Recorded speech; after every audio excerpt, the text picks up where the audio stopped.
Un taxista desapareció durante 40 minutos en Guadalajara. Lo encontraron vivo, solo, en una carretera que no recordaba haber tomado. Eso no es lo perturbador. Lo perturbador es que sus 4 pasajeros pagaron el viaje. Están registrados en la app, pero en ninguna cámara del trayecto aparece nadie sentado detrás de él. Nadie subió, nadie bajó. Y sin embargo, alguien pagó. Este es el caso que las autoridades cerraron como extravío temporal. Esta es la versión que nunca salió en los medios.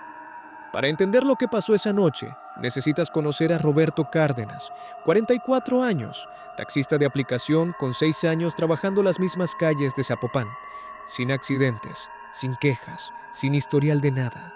Un hombre que conocía cada colonia, cada bache, cada semáforo de su zona como conoce uno su propia casa. Roberto era el tipo de chofer que los usuarios calificaban con 5 estrellas, no porque fuera extraordinario, sino porque era absolutamente predecible, puntual, silencioso, profesional. Su esposa, Graciela, dice que en 6 años nunca llegó tarde a cenar, que si decía que regresaba a las 12 estaba en la puerta. El 14 de noviembre de 2018, Roberto no llegó a cenar, ni a las 12, ni a la 1, ni a las 2 de la mañana. Graciela llamó 40 veces a su celular antes de que alguien respondiera. Quien respondió no era Roberto. Era un policía municipal que encontró el taxi detenido en una brecha al sur de Tlajomulco, a 34 kilómetros del último destino registrado en la APP. Roberto estaba adentro, vivo, con el cinturón puesto, los ojos abiertos y sin poder decir cómo había llegado ahí. La primera explicación que todos asumieron fue la más simple: asalto. Alguien lo amenazó, lo obligó a manejar hasta esa brecha. Se bajó y lo dejó ahí. Pasa en Guadalajara, pasa en todas las ciudades grandes. No sería el primer taxista, pero hay un problema con esa teoría. Varios problemas. Primero, Roberto no tenía golpes, ni en el cuerpo, ni en la cara, ni señales de que alguien lo hubiera tocado. Su ropa estaba intacta, su dinero estaba completo. 400 y pico de pesos en efectivo en la guantera, exactamente donde siempre los guardaba. Segundo, su teléfono estaba en su mano, no tirado en el asiento, no en el piso, en su mano, como si lo estuviera usando en el momento en que todo se detuvo. La pantalla mostraba la aplicación abierta, el viaje todavía activo. Tercero. Y esto es lo que los investigadores no supieron cómo explicar. Roberto no recordaba nada, no recordaba haber salido de Zapopan, no recordaba la carretera, no recordaba a los pasajeros. Su último recuerdo era estar esperando en el punto de recogida, ver que alguien abría la puerta trasera y luego despertar en la brecha con un policía golpeando su ventana. 40 minutos, borrados completamente. Aquí es donde el caso deja de ser un asalto común y se convierte en algo que ningún investigador supo categorizar. Los peritos revisaron las cámaras del trayecto. Guadalajara tiene cámaras en las avenidas principales, en los semáforos, en las entradas de colonias. No son perfectas, pero cubren las rutas más transitadas. Y la ruta que Roberto debería haber tomado, la ruta que la app registró, pasaba por 4 cámaras. En las 4 cámaras aparece el taxi de Roberto. Se puede ver la placa. Se puede ver a Roberto al volante. En una de las cámaras, la del semáforo de periférico, la imagen es suficientemente clara para ver el interior del vehículo. Los asientos traseros están vacíos. No hay nadie.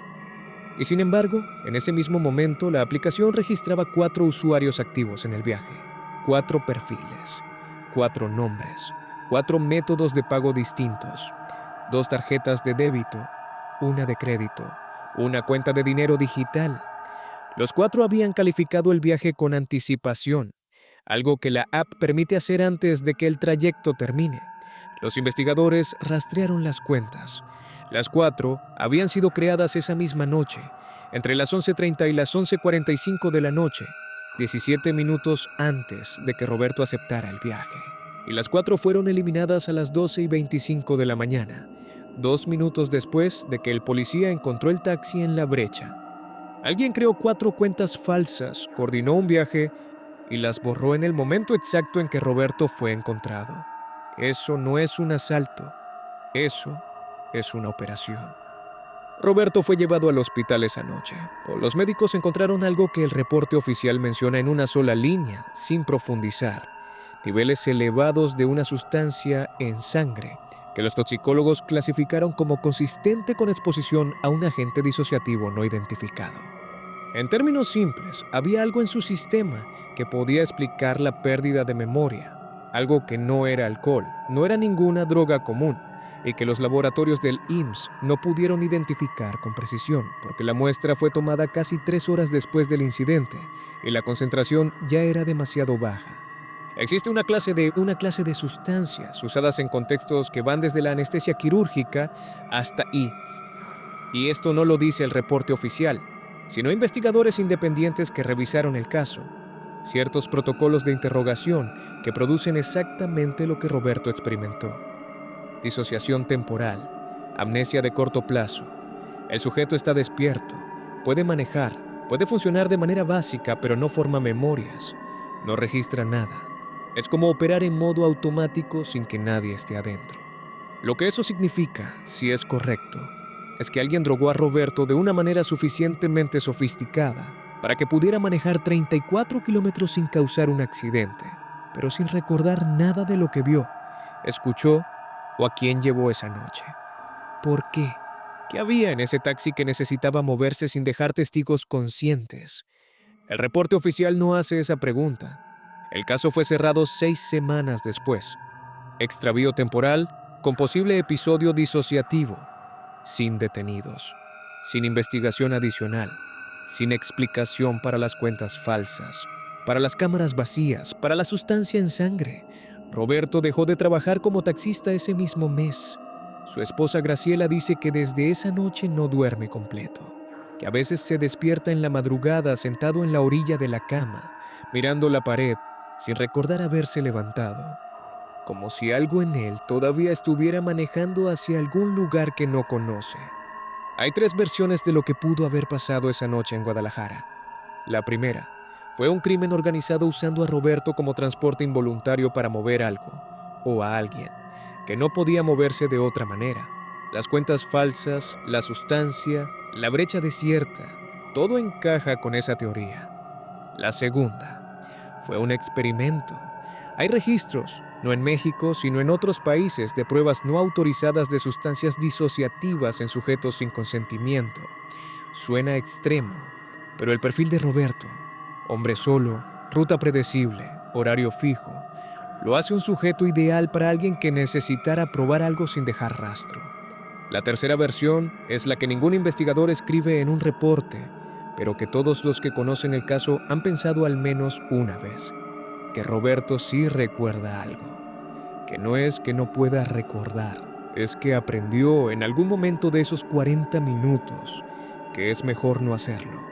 El caso está cerrado. Roberto vive en Guadalajara. Sus rutas de taxi nunca fueron retomadas.